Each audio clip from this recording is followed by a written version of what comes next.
After postponing his planned swearing-in ceremony on December 12, NASA leader Raila Odinga has not had it easy from his increasingly impatient supporters.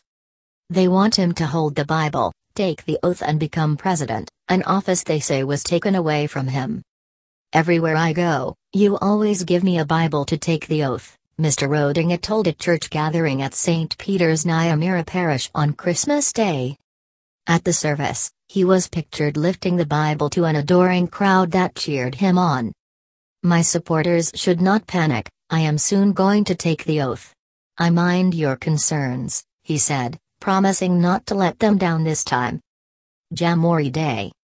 After withdrawing from the October 26 repeat presidential election, which was ordered after the Supreme Court annulled the August 8 poll at the request of Mr Odinga in a groundbreaking petition, the former Prime Minister vowed to take the presidential oath of office on the same day President Uhuru Kenyatta took his.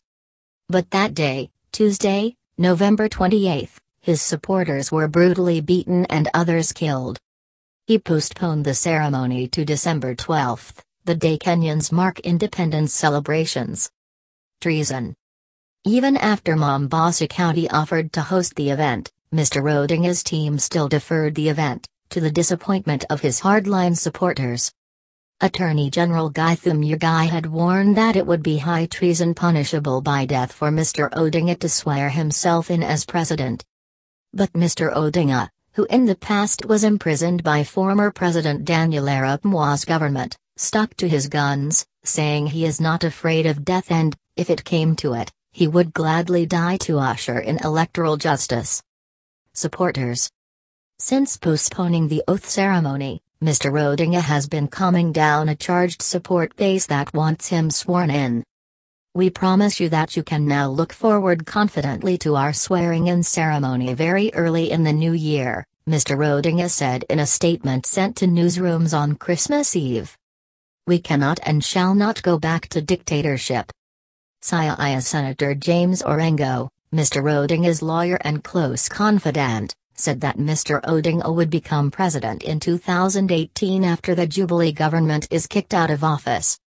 Uhuru will be taken down by NASA, which will provide Kenyans with good leadership headed by Mr Odinga, Mr Orengo, who led the legal team that won the landmark Supreme Court case, said during the Christmas service.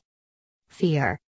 Although NASA strategist David Ndiaye has said that NASA supporters will not storm State House after the swearing-in, the ceremony will definitely happen. "It's going to happen," Dr. Ndiaye said in a TV interview on Monday. "I am absolutely certain that it is not treasonable. I think it is fairly obvious that we are not going to march into State House." Dr. Ndiaye also dismissed claims that the event had been postponed for fear of treason charges, which he dismissed as nonsense. "When we do the swearing-in, we will walk to the nearest police station and say, 'Well, get on with it,'" Dr. Ndiaye said.